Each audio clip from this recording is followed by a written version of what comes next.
start with monohybrid cross. So what does monohybrid cross mean? Mono means one and hybrid means combination, and cross means we know that mating. So in this experiment, Mendel want to have a look onto the inheritance pattern of only one gene. So only one, that is why the mono term is used, and as he was crossing with two pure breed and after that hybrid is produced, so that is why hybrid word is used here. Okay, so now we will be seeing we will be learning about the process by which he had done the experiment. So he had chosen two different plants. First one was taller in height and second one was dwarf in height. So I have already told that he had chosen pure breed. So for taller he had chosen this criteria, and for dwarf he had chosen this one. Now by this we are actually meaning the individual, and as the individual is diploid in nature, so that is why two of the alleles are present here. Now after crossing these two pure breeds, he had got 4 individuals.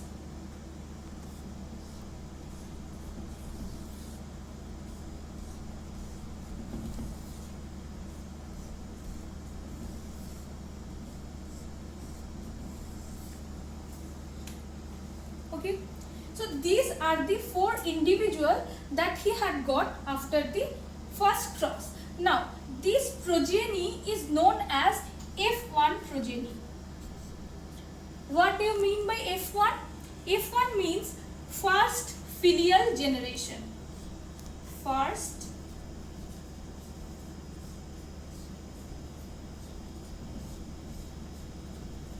filial generation. That means the generation we are getting directly from the parents. Now here we can see in each of the cases one allele is coming from this one and another allele is coming from this one. So that is why see a combination has been made here. Now why this thing is happening? Why this combination is there? Another thing is present in between that I have skipped. Now I will be showing that before mating another process happens in all sexually reproducing animals or organisms, you can say. What is that? That process is called gamete formation, and the gamete formation is done by meiotic cell division.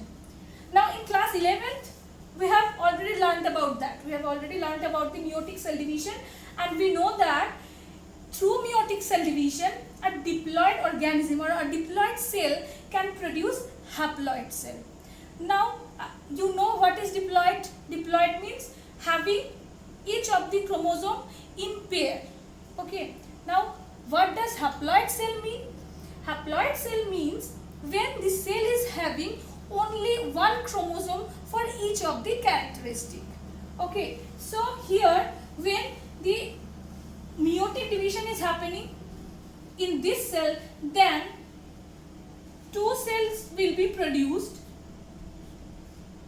Each of these cells will be carrying only one allele. Similar case here.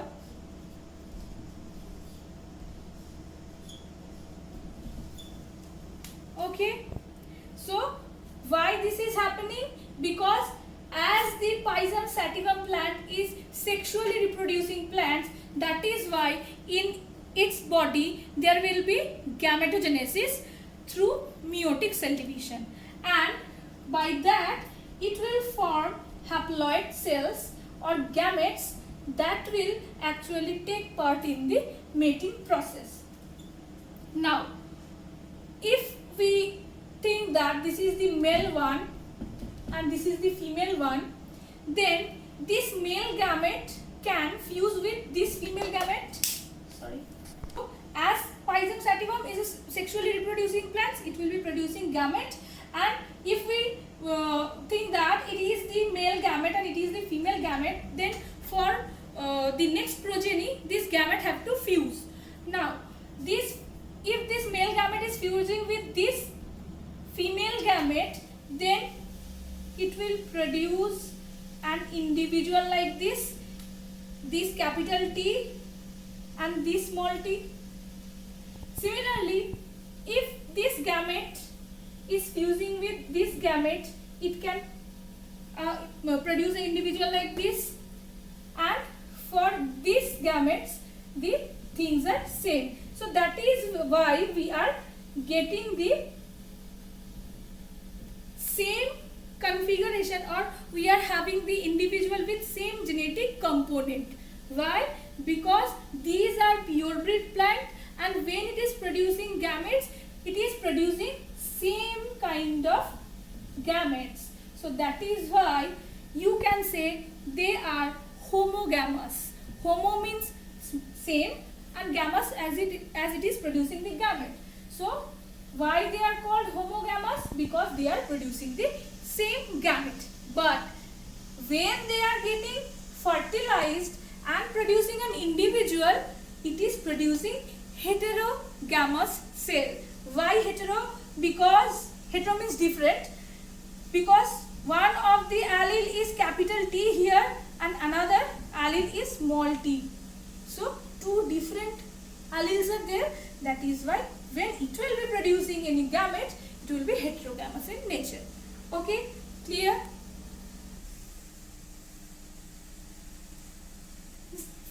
So I have already told the capital means the tall variety or taller variety you can say, and it is dwarf. Now after doing the experiment, when he had got the progeny, this progeny, first filial progeny or generation, then he had seen that all the members or all the individuals that are produced from the cross, they are all tall. Okay, then again he thought that he might have done some wrong experiment, or he might have done some flaws. Then again he repeated with this same experiment with the 7 different characters, but each and every time he was getting the same result. Now from this cross he had come to a conclusion, and what was that? He had said that if any cross is made between two pure breed characteristics, then in the first filial generation only one characteristic of two of the parents will be expressed, and the character that will be expressed in the generation will be known as dominant characteristics. Okay, so here as all the individuals were found to be tall or taller, that is why he had assigned this variety or this character as dominant one. Okay, so in this case tall variety was dominant over dwarf. Now the dwarf variety, he had given a name. What was the name? He had given a name of recessiveness.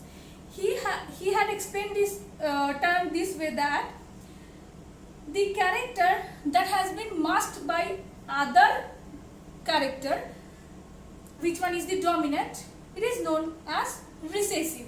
Okay, so in this case the dwarf variety is the recessive one, and from this experiment he had finally deduced his famous law, which is known as law of dominance. So from the monohybrid cross, Mendel had deduced the famous law of dominance.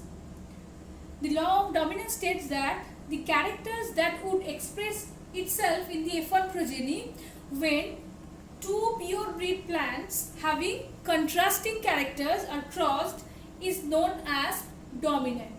That means in the F1 progeny the character that will be expressed, that will be known as dominant one, and the character that we cannot see in the F1 progeny is known as the recessive 1. So in case of the previous experiment, the taller character was dominant over the character of dwarfness, and Mendel had repeated his experiment 7 times with the 7 different combinations that I have already told you. Okay, so now we will be recapitulate the monohybrid cross once again. So this was the pure breed of taller variety, capital T, capital T. I have told you that there will be meiotic cell division when the gametogenesis will be there. So that is why 2 haploid cells are getting produced. Capital T are getting dispersed. Here in case of the dwarf variety, the same thing is happening. This is the one gamete and this is the another haploid and haploid. Now, if there will be mating, then there will be individuals in the F1 progeny. So what does mating means? Mating means the fusion of the 2 gametes of different sexes. So when this gamete is mating with this gamete, then this individual can form. When this gamete is mating with this gamete, then this individual can form. Similarly, when this capital T is mating with this small t, then it is forming this this individual.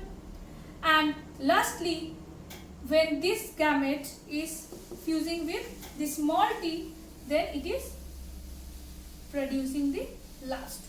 So here we are getting 1, 2, 3, 4 different individuals, but all the 4 are having similar genetic components. That means 1 capital T, 1 small t. Now, this is its genetic property or genetic component. So what about its phenotypic property? That means morphological property.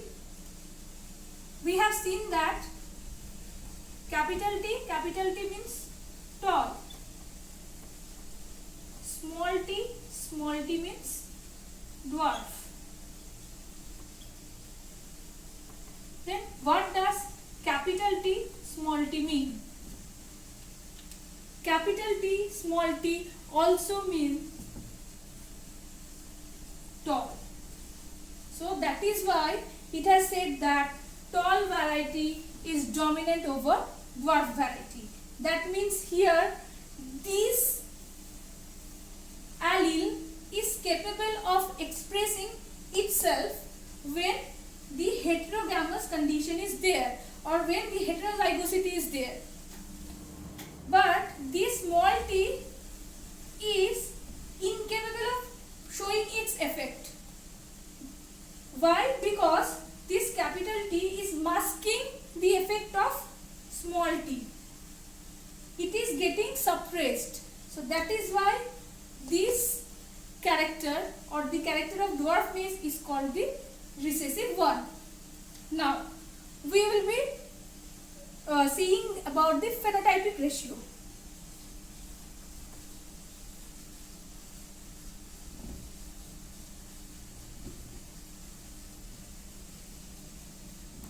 So this term is new to you, phenotype.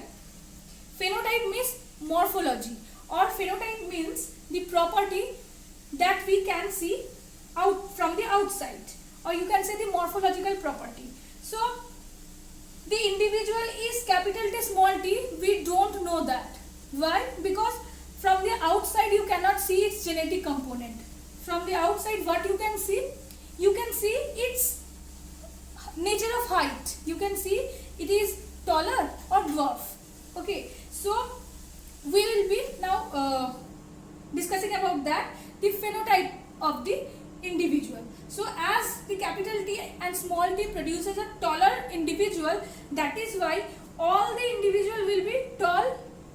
Okay. So here the phenotypic ratio will be 4.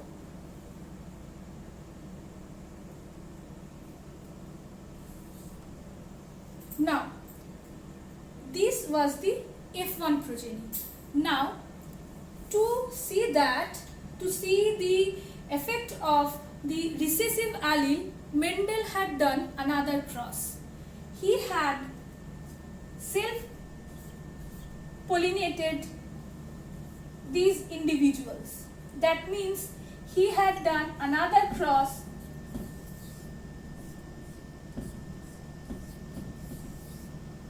with these individuals. See, here both the individuals are having similar genetic components. So that is why the term self-pollination is used. Self means similar. Okay. Now, here again we will be seeing that the gametogenesis is occurring. How? Through meiosis. So one gamete will be capital T, another gamete will be small t. Here also one gamete will be capital T, another gamete will be small t, and then they will be fertilized. So again a checkerboard.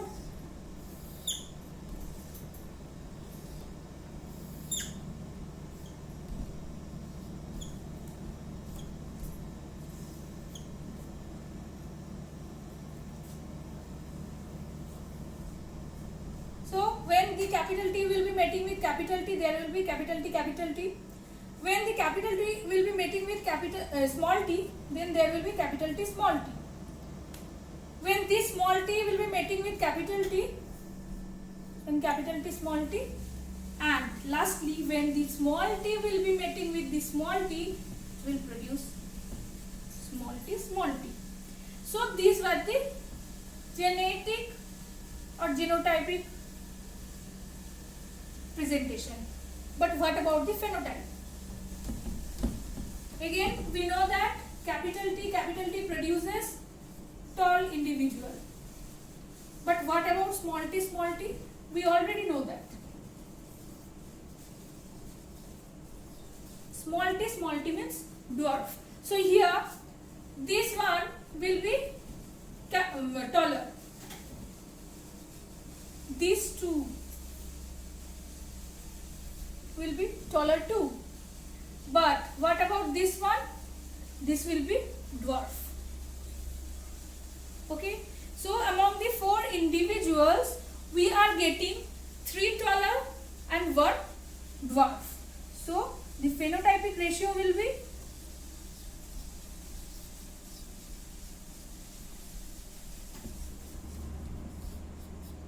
one, 2, 3, because 3 are tall. So that is why 3 and 1 was dwarf. So that is why 1. So the phenotypic ratio is 3:1 in case of monohybrid cross in the F2 generation, and the genotypic ratio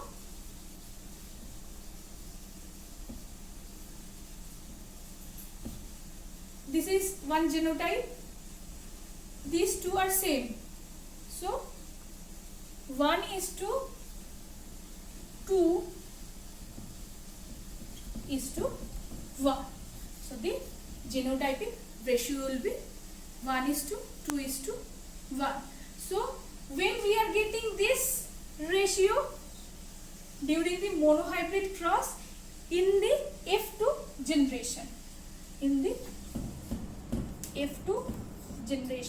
we are getting this thing. So these are the outcome of law of dominant sequencing. So in today's class we will be learning about the monohybrid cross only. From the next class we will be studying or going into detail of the dihybrid cross and rest of the topics. So you please go through the book, and if there is any confusion, then let me know. I will answer each of the queries.